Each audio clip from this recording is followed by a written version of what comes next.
ஆடு மாடு நீங்கள் பிதா பேசுறதுக்கு எவ்வளோ போகுதுன்னு தெரியுமோ. நீ சொன்னியாம் அங்கே சீதனங்கள் ஒன்றும் இல்லை, புறா வீடு கட்டு தருவீனா, இப்போ வீடு இருக்குது, அந்த பிள்ளை மற்ற பிள்ளை இருக்குது, அது சீதா பிள்ளை தருவீங்க சொன்னீங்க. இந்த தேவை எல்லா வேலையும் பார்க்கக்கூடாது. அந்த கேள்வி யாரோட என்னன்னு இந்த பிள்ளை என்னென்ன பிடிக்காது.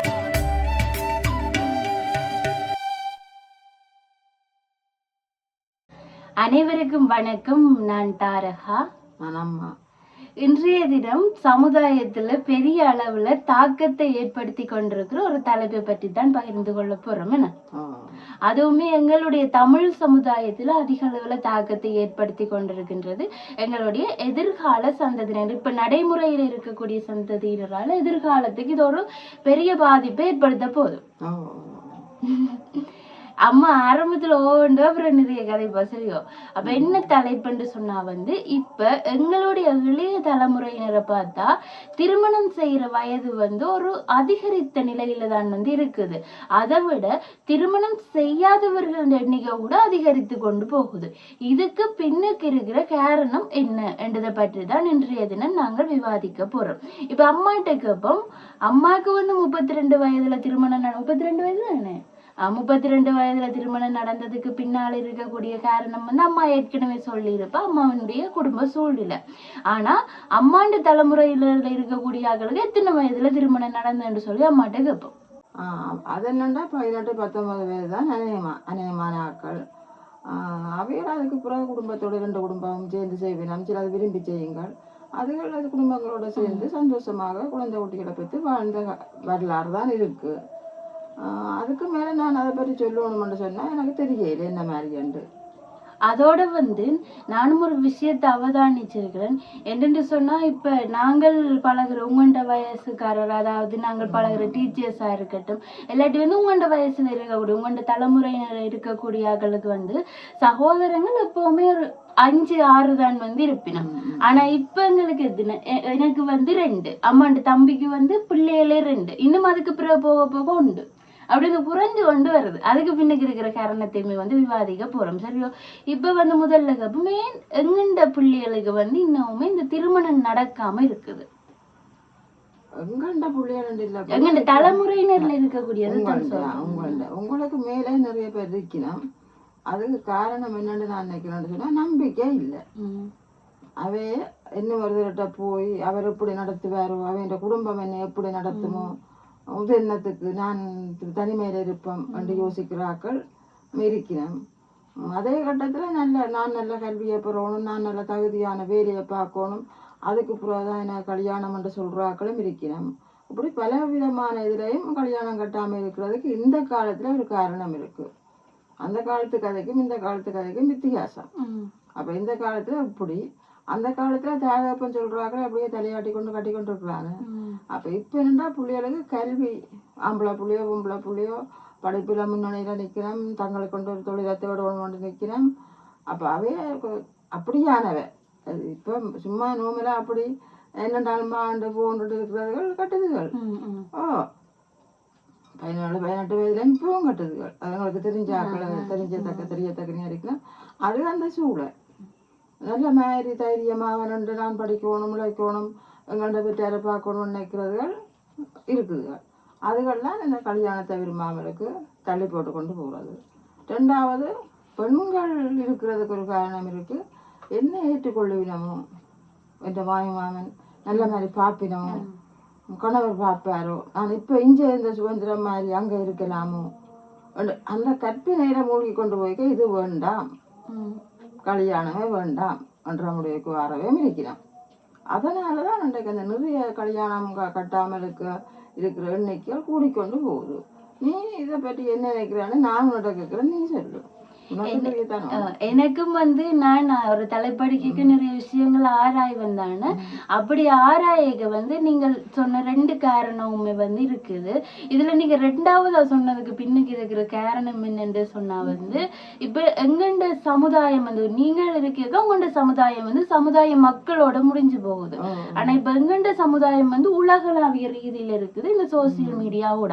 அப்ப அதுல நாங்கள் பாக்குறோம் இந்த மாமியார் கொடுமை, நாத்தனார் கொடுமை இருப்பினம்ண்டு ஒவ்வொருத்தருமே வந்து இப்படித்தான் இருப்பினம்ன்ற ஒரு வட்டத்தை வந்து போட்டு வச்சிருக்கீங்க. பிள்ளைகளுக்கு வந்து அங்க போக பயமா இருக்குது, இன்னொரு உறவை ஏற்றுக்கொள்ள வந்து பயமா இருக்குது, எப்படி வந்து நான் சமாளிப்பேன் என்ற ஒரு அச்சத்திலேயே வந்து பிள்ளைகள் அங்க போகாம இருக்கணும். அது ஒரு விஷயம். ரெண்டாவது விஷயம் வந்து இது வந்து உண்மைக்குமே பெரிய அளவுல ஆய்வு சொல்ற விஷயம் தான் இந்த தோல்வி. பிள்ளைகள் வந்து ஒருக்கா தோத்தா அடுத்த கட்டத்துக்கு போக பயப்படணும். இப்ப இந்த காதல் தோல்வியா இருக்கலாம். இப்ப நான் உங்களுக்கு கேட்கிறேன், உங்கண்ட காலத்திலயுமே வந்து நிறைய பேர் காதலிச்சிருப்பினும் தோல்வி அடைஞ்சிருப்பினும். சரி, உங்கண்ட ஒரு தங்கச்சி இல்லாட்டி ஒரு அக்கா அண்ணா காதல் தோல்வி அடைஞ்சா உங்களோட குடும்பத்தார் என்ன செய்வீங்க? குடும்பத்தார் தோல்வி அடைஞ்சா அதை முயற்சி பண்ண செய்து வைக்கிறதுக்கு, நீ ஒன்றுக்கும் கவலைப்படாத, நாங்கள் இருக்கா பாப்போம் என்று சொல்லி செய்வினோம். அதே கட்டத்துல இருக்க புள்ளியில நின்றாக்களும் இருக்கணும். அந்த காதல் வந்து முறிவடைய தற்கொலையில போனதும் இருக்கு. அந்த காலத்திலயும் சமனா நடந்திருக்குது இல்லையாண்டு இல்லை. அந்த காலத்துல தற்கொலைகள் கூட இப்ப குறைவு. முந்தின எங்கண்ட காலத்துல தற்கொலைகள் கூட, காதல் தோல்வி அடைஞ்சோடனே அது கூடிக்கொண்டு ரெண்டு பேரும் அப்படியே போயினோம். அப்படியான அது விசுவாச காதல். இப்பவும் இருக்கணும் விசுவாசமான ஆக்கள், உண்மையா இல்லையாண்டு இல்லை. ஒரு வாழ்க்கை எடுத்துக்கொண்டா எல்லாமானும் தானே, அந்த ரீதிக்கு தான் எல்லாரும் இப்பவும் இருக்கணும். இப்பத்தே காதல் வந்து காதல்னு சொல்லிடாது. சிலது முறிவும் அடையுது, சிலது திருமணத்திலே முடியுது.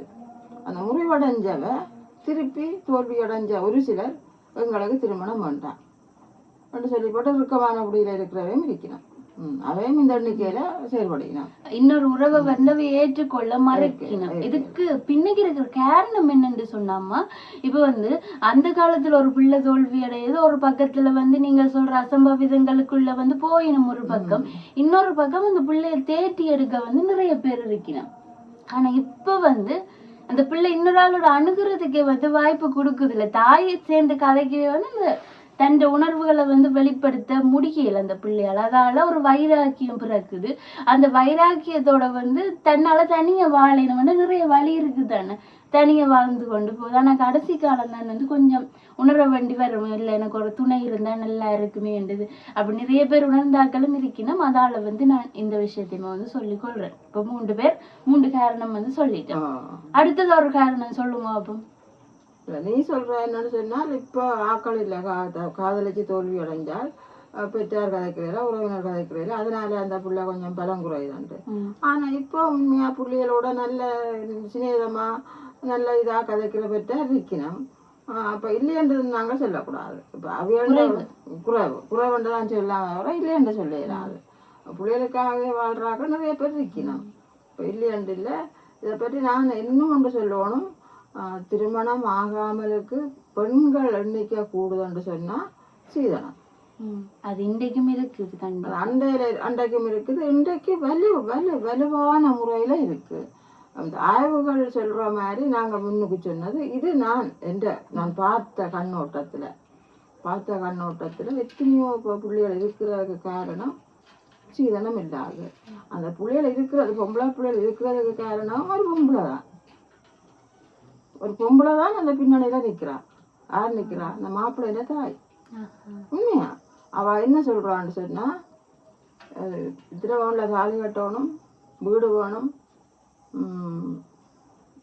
இவ்வளவு சீதனம் வேணும், அந்த ஒரு குறிப்பிட்ட தொகையை சொல்றா. கட்டாயமா வீடு கட்டு போடுவா. பொடியனக்காங்க வீடு இருக்கட்டுமே, ஆனா பார்க்க வைப்பா. இப்படி கேட்க எல்லார்டையும் கொடுக்க முடியும்? ஒரு வீடு தான் கிடாக்கு. இதை எந்த பிள்ளைய கொடுத்துட்டு என்ன செய்யறோம் நாங்கள்? மற்ற பிள்ளைகளை ரெண்டு கேட்குறவ வீடு இல்லையாண்டா தேடி போ வந்து கொண்டே இருக்குது. வீட்டு பிரச்சனை வந்து கொண்டே இருக்குது, சீதன பிரச்சனை வந்து கொண்டே இருக்குது. அப்போ நான் முதல் ஒரு வீடியோவில் சொன்ன போல உறவுகள் எல்லாம் முறிவடைஞ்சிட்டுதல்லோ.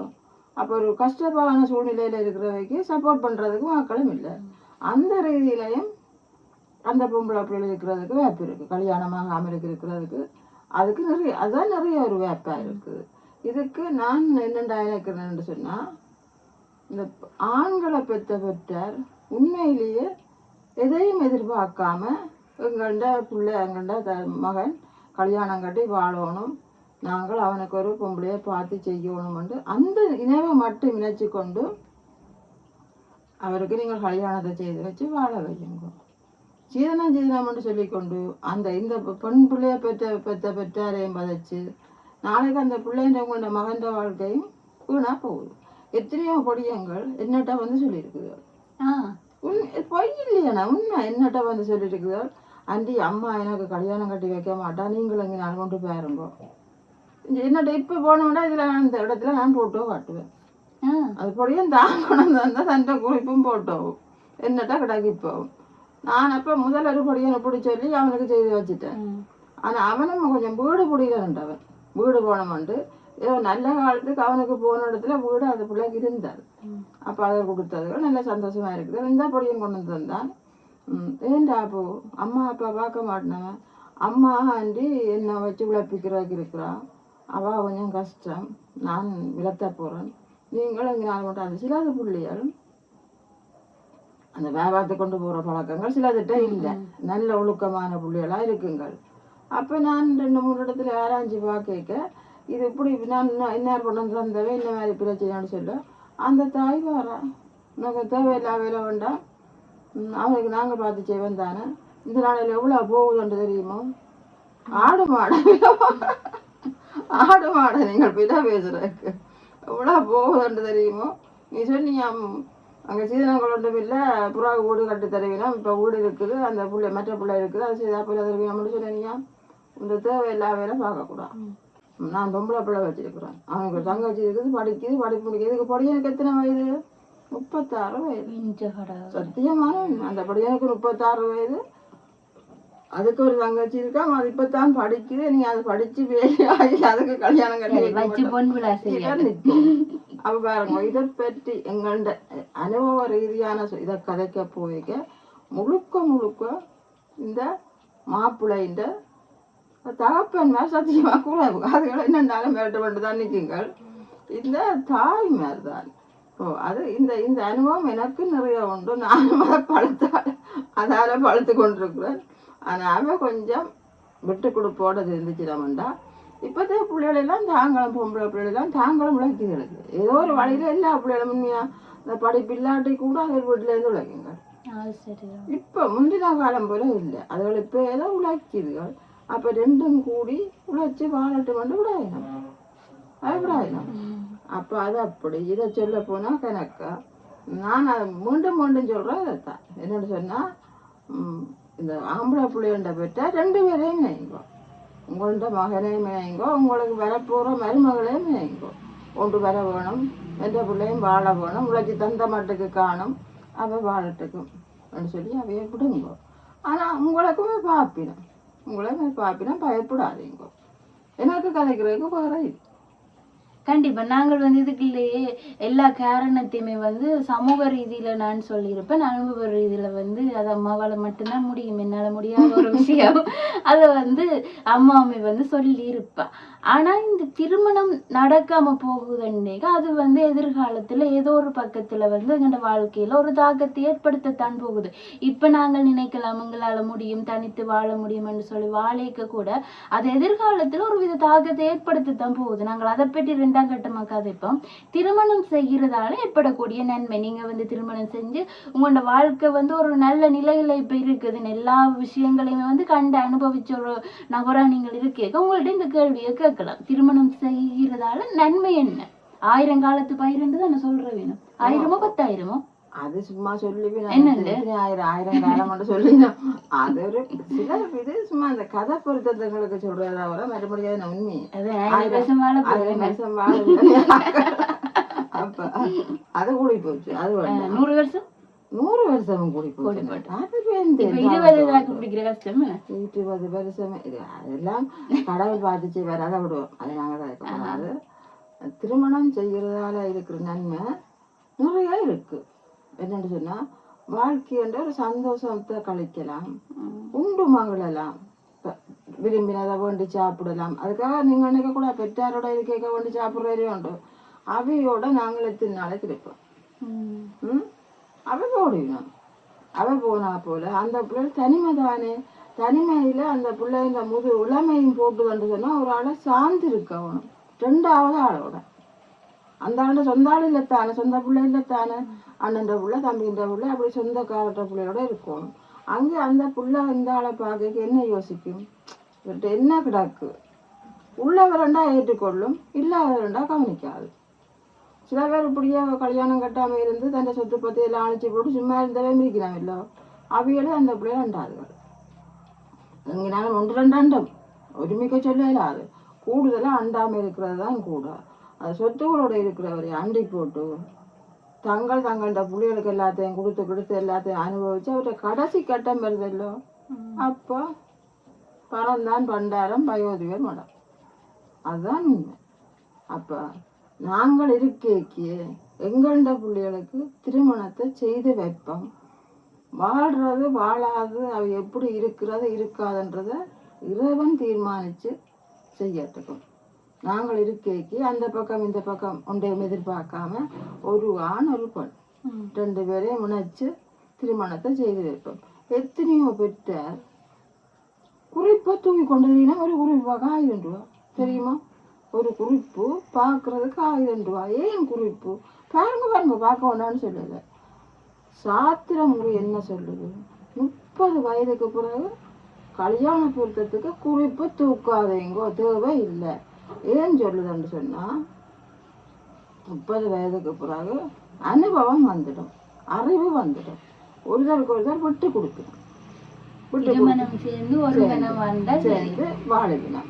அப்ப அங்க குறிப்பை நீங்கள் தூக்கி கொண்டு அலைஞ்சு வீணா காலத்தையும் வீணாக்கி கிடக்கிற காசையும் வீணாக்காமலுக்கு 30 வயதுக்கு பிறகு குறிப்பி அதில் போட்டுட்டு கல்யாணங்களை தேடி அந்த பிள்ளைக்கு பொருத்தமான மாப்பிள்ளையையும் இந்த பொடி எனக்கு பொருத்தமான பொம்பிளையையும் தோதான திருமணம் செய்து வையுங்க. இந்த இருக்கிற இது இப்போ இருக்குதல்லோ, கல்யாணமாகாமல் நிறைய பேர் வாலிபர்கள் இருக்கிறார்கள் ஒரு ஆய்வதல்லோ, அது வராது. எங்கத்துக்கு அது வரும்? இதை நாங்கள் மனசு வச்சா, அது நான் வச்சா சரி வராது. நான் பெண் பிள்ளை பெற்றான், ஆண் பிள்ளை பெற்ற மனசு வச்சா எங்கேயோ போயிருப்போம். முளைக்கும் அவ மனசு வைக்கும். அதுதான் பிரச்சனை. பிடிச்சு கொண்டு அது உங்களோட அனுபவத்தை நீங்கள் சொல்றீங்க, அவியல் தங்கண்ட கருத்தை சொல்லுவீங்க. இதுல இருந்து நான் சொல்லக்கூடிய விஷயம் என்னன்னு சொன்னா மாற்றான் பிள்ளைய மகனா ஏற்றா கூட சுற்றார் அனுமதிக்கிறது குறைவு. அதால உண்மைக்குமே கடவுள் கொடுத்த வரங்களை நாங்கள் தட்டி கழிச்சு கொண்டு போவேக அது ஏதோ ஒரு விதத்துல விபத்தான வாழ்க்கையை நோக்கி கூட்டி கொண்டு செல்லும். அது ஒரு பக்கத்துல இருக்குது. இப்ப திருமணம் செய்யாம இருக்கணும் நிறைய பேர். அது காலம் கைகூடி வராம இருக்கணும்னா அது கடவுள் விட்ட வழி ஒன்றும் செய்யலாது. ஆனா இல்ல நான் படிக்கணும், நான் உழைக்கணும், நான் நல்லா சொத்து சேர்க்கணும், நான் தனிமையில இருக்க விரும்புறேன்னு எனக்கு ஒரு தோத்தா காணும், இன்னொரு வாழ்க்கையை நான் ஏற்றுக்கொள்ளல, வாழ்க்கையில ஒரு பயம், இப்படி என்று சொல்லி நிறைய காரணங்களால எங்களுடைய இளம் தலைமுறையினர் திருமணத்தை தள்ளி வச்சுக்கொண்டு வயோதிப நிலையில தனிமையில தவிக்கக்கூடிய ஒரு சூழ்நிலைக்கு வரையினோம். அப்ப இந்த திருமணம் செய்யாம இருக்கக்கூடிய இளம் தலைமுறையினர் இப்ப எங்கிட்ட வயசு தாண்டி நிறைய பேர் இருக்கணும் தானே. அப்ப அவைகளுக்கு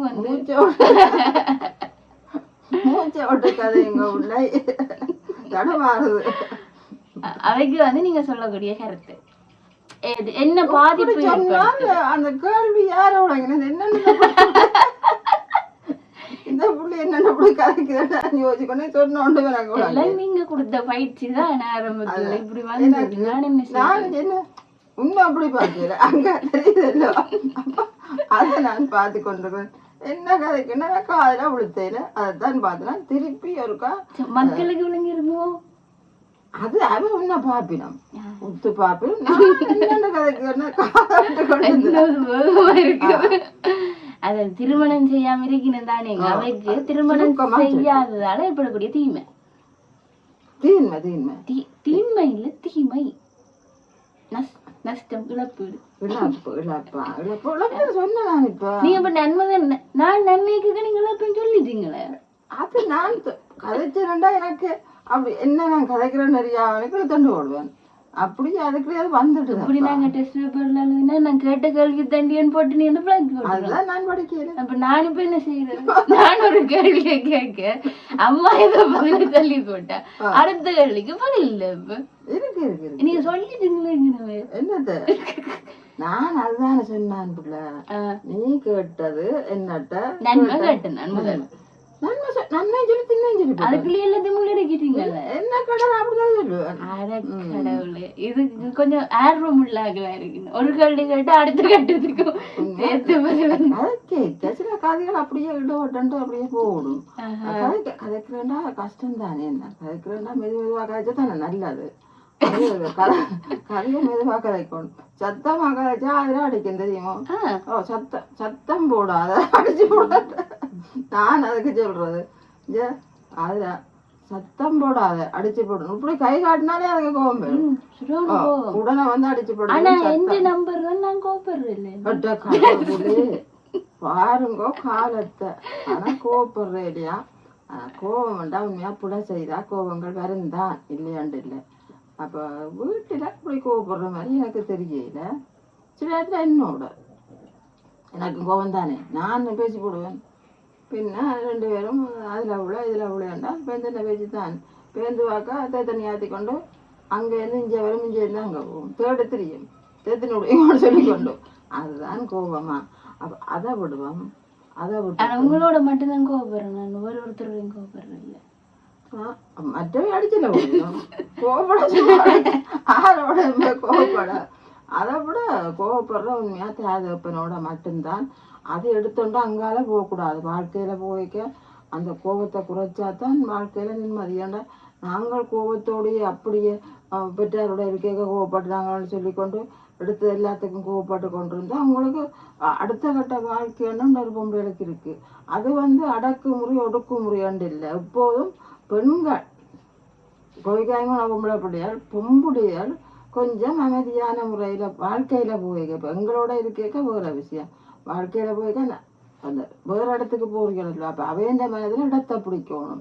பிடிக்கிறதுக்காக கொஞ்சம் அமைதியான போக்கில அந்த அங்க லேசு கூட இருக்கும். நாங்கள் போற இடத்துல இல்லாம விடாது இருக்கும். இருக்க அதை கொஞ்சம் தட்டி விட்டுட்டு நாங்கள் பூனமாக இருந்து அமைதியாக நல்ல பிள்ளையாண்ட பேரோட நல்லா வாழலாம்.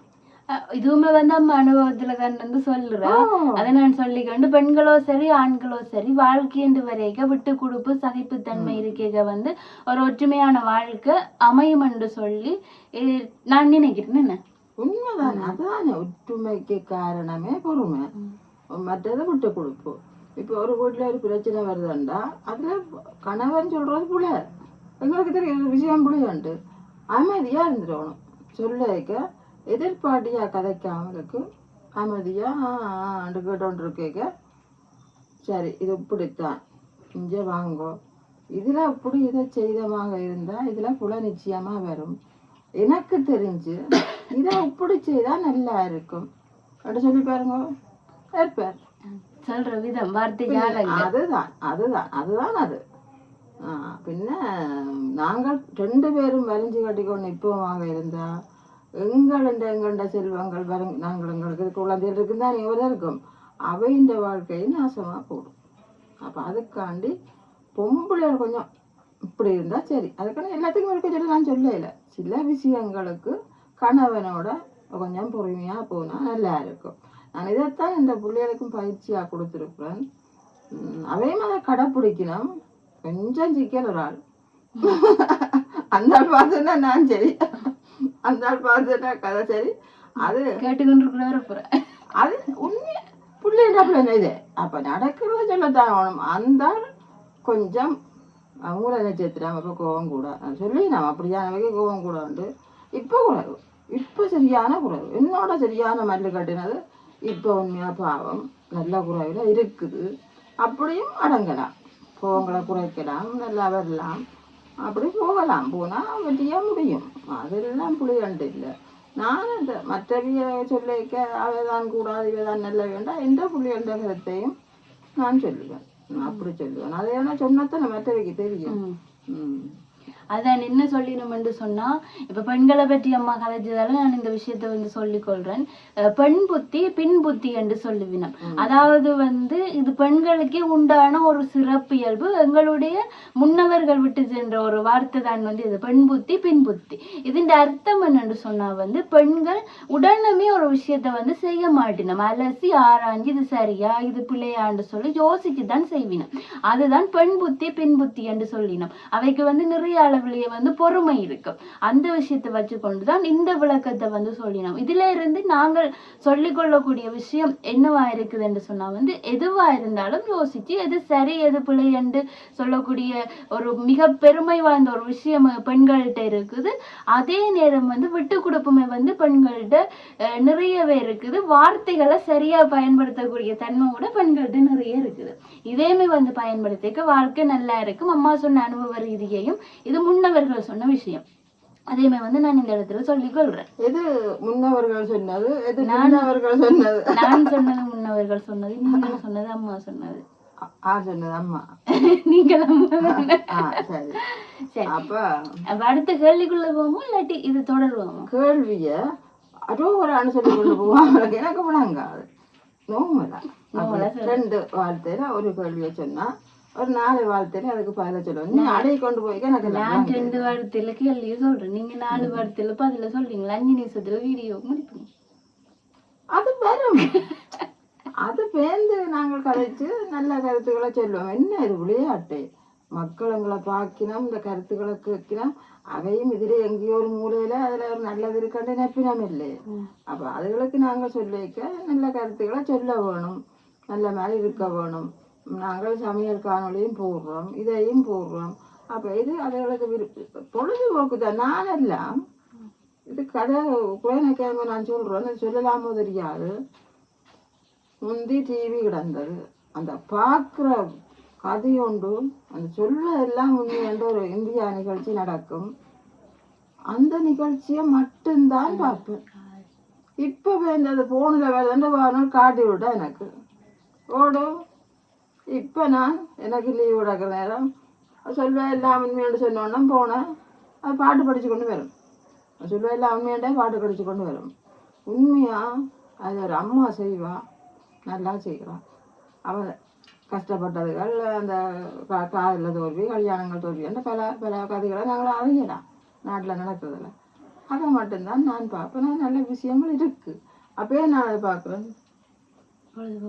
பொழுதுபோக்கும் நல்ல விஷயம் இருக்குப்பா. ஒரு இறுக்கமான புடியில நிற்கிற ஒரு தாய் அவன் கதையையும் அவ வழி நடத்தி கொண்டிருக்கிற அந்த குடும்பத்தின் கதையும் கேட்க அவள் தெரிஞ்சுறாள். இதை பார்த்துட்டு உண்மையா அப்பா நான் என்ற பிள்ளைய எப்படி செய்வான், பிடிச்ச புடியில போல என்ற பிள்ளை அப்படி போடும், கொஞ்சம் விட்டு கொடுப்பான் ரெண்டு. அவளை தன் பிள்ளைய கொஞ்சம் வழி நடத்துறதுக்கு அந்த குடும்பத்தின் உதவியா இருக்குது. எனக்கு அது பெருசா உதவினா தெரியுமோ? அதுதான் உண்மையான கதை. நான் நினைச்சேன் நான் தான் சொல்றது சரியாண்டு, பிள்ளைகள் சொல்ற எல்லாம் போல நான் சொல்றதா நீங்கள் கேட்கணுமன்ற மாதிரி ஒரு கொண்ட்ரோலுக்கு வச்சிருந்தேன்னா அப்படி வச்சுதான் தான் ஓரளவுக்கு வந்ததுகள். இப்பவும் என்னட்டு அந்த அப்படி கடைசி தொங்கல் வரைக்கும் கட்டி கொடுக்குற வரைக்கும் இருந்தது. இதை பார்த்து பார்த்து தான் நான் திருந்திட்டேன். உங்கள்ட வாழ்க்கை உங்கள்கிட்ட வைக்கிறேன். நீங்கள் நல்ல மாதிரி நடவுங்கோ, நல்ல மாதிரி செய்யுங்கோ. ரெண்டு தச்சையும் அவியதும் என்னோட கொஞ்சம் முறாளாக்க வச்சா நானும் வந்துடுவேன். ஏன் அதில் சொல்லினா தாய்மார் கொஞ்சம் விட்டு கொடுத்து போகணுமா பிள்ளைகள் வளர வளர. அப்போ அதை பார்த்தபடி தான் எனக்கு இந்த விஷயம் தெரிஞ்சது. நான் விட்டு கொடுக்குறேன் விளையாட தெரியுமோ. அப்போ எங்களுடைய பார்க்க சனங்கள் எல்லாருக்கும் வந்து சொல்லுவேன், எல்லாம் உண்மை பார்க்குறதுக்கு நேரம் வராது, விருப்பம் வராது, தேடு தெரிய மாட்டேன். சில பேருக்கு அது போகாது இல்லை, தேடு தெரிஞ்சு பிடிக்கிறதும் கஷ்டம். இப்போ எங்கள்கிட்ட பார்த்தா கழுதிக்கணுமில்லோ. அப்போ இது போல் கதைக்கிற கதைகள் நல்லது, இதை கொஞ்சம் எடுப்போம் ரெண்டு சொல்லி போட்டு இது தெரிஞ்ச ஆக்களை கூடி குடிப்பினோம். இப்போ சில பேர்ட்ட வீடியோ வரைக்கும் உனக்கு தெரியுது, சில பிள்ளைகள் இது இருக்கா பாரடி இது நல்லா ஆக்களை கிடைக்குன்னு சொல்லுதோடு அப்படியும் குடிப்பினோம். கொடுத்தால் அதை பார்க்கணும், அதையும் பார்ப்பினோம். அப்போ அதுக்கு நாங்கள் சொல்கிற கருத்துக்கள் நல்லதா இல்லை இருக்க வேணும். என்ன சரி சரி கதை காணாண்டல சொன்னேன். இப்போ சொல்லிக்கிடாக்க பிள்ளைங்க பேத்து கொடி போடுது பாவம். நான் இந்த காணொலி இந்த இறுதி கட்டத்துல வந்து ஒரு கேள்வி ஒன்று வச்சிருக்கிறேன். இதோட இந்த காணொலியை முடிச்சு கொள்ற தருணம் தான். என்ன கேள்வி என்று சொன்னா வந்து இப்ப எங்களுடைய தமிழர்கள் இந்த சமுதாயத்துல வந்து இந்த பிறப்பு வீதமே வந்து குறைவா இருக்குது. திருமண வீதம் எவ்வளவு தூரம் குறைவா இருக்கோ பிறப்பு பிள்ளைகள் பிறக்கிற வீதமே வந்து குறைவா இருக்குது. இதை பற்றி நீங்கள் என்ன நினைக்கிறீங்க? பிள்ளைகள் வந்து இப்போ ஒரு குடும்பத்துக்கு 2 பிள்ளைகள் 1 பிள்ளை அப்படித்தான் வந்து இருக்கணும். இதுக்கு பின்னுக்கு இருக்கிற காரணம் என்ன காரணம்னு சொன்னா இப்போ வந்து தனிமையில இருக்கத்தான் குடும்பங்கள் விரும்பினோம். அதனால ஒரு கட்டத்தில் தாங்களே 2 குழந்தை ஒரு குழந்தையோட முடிக்கணும். தடைகளை செய்து ஏதோ ஒரு பாவச்சுக்கு வச்சு முடிக்கணும். அரைவாசி விலைவாசி அரைவாசி புள்ளி உண்மைதான் உண்மைதான். ஆனா இந்த கதை கொஞ்சம் வித்தியாசமாக சொன்னேன். அரைவாசி இந்த இப்படி கணக்க போறாததுக்கு காரணமே விலைவாசி. 2 புள்ள கொண்ட ஒரு குடும்பத்துக்கு ஒரு நாளைக்கு 5000 ரூபா வேணும்.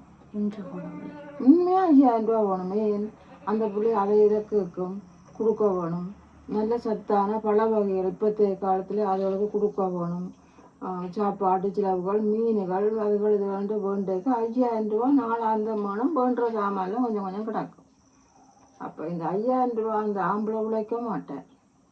உழைக்காத பட்சத்தில் அந்த வீடு கஷ்டம் தானே. அதனால தான் 2 1 இதோட முடிச்சு கொள்ளுங்க. சில பேருக்கு இல்லாமையும் போகுது. இயற்கையே அதுகளுக்கு கொடுக்குறீங்க. அப்படி 1 காணும் 2 காணும் அவைன்ற மனசு விரும்பினபடியே செய்யணும். சிலது பேர் தடையை பாவிச்சு கொண்ட்ரோலுக்கு வச்சிருந்து 2 1 பெற்று நல்லா வளர்க்கணும். எனக்கு நிறைய பெற்றா வளர்க்கலாதுன்ட்டு அது ஒரு பிரச்சனை. அது ஒரு காரணமா இருக்குன்னு நான் நினைக்கிறேன். வேறு என்னத்தை சொல்றோம். சரி உறவுகளை இதுல நாங்கள் நிறைய விஷயங்கள் பகிர்ந்து கொண்டு நாங்கள் இன்னும் ஒரு ஆய்வு ஒன்று சொல்லுது, திருமணம் நடக்காததுக்கு எப்படி ஒரு காதல் தோல்வி காரணமோ இந்த ஒருதலை காதலும் அதுக்குள்ள ஒரு காரணமா இருக்குது. இதுக்கு இந்த ஒருதலை காதலுக்குள்ளேயே அம்மாக்கு தெரிஞ்ச அம்மா ஒரு கதை ஒன்று வாசிச்சிருக்கிறாவோ இல்லாட்டி நேர்ல சந்திச்சிருக்கிறாவோ தெரியாது, ஒரு நபற்ற கதையை பற்றி எனக்கு சொன்னவா. நான் அந்த கதையோடு சேர்த்து ஒரு கவிதையும் ஒரு விழிப்புணர்வா கொடுக்கலாம்னு சொல்லி நினைக்கிறேன். அடுத்த காணொளியில அதை பற்றி நீங்க என்ன நினைக்கிறீங்கன்னு கருத்துக்கள்ல சொல்லுங்க.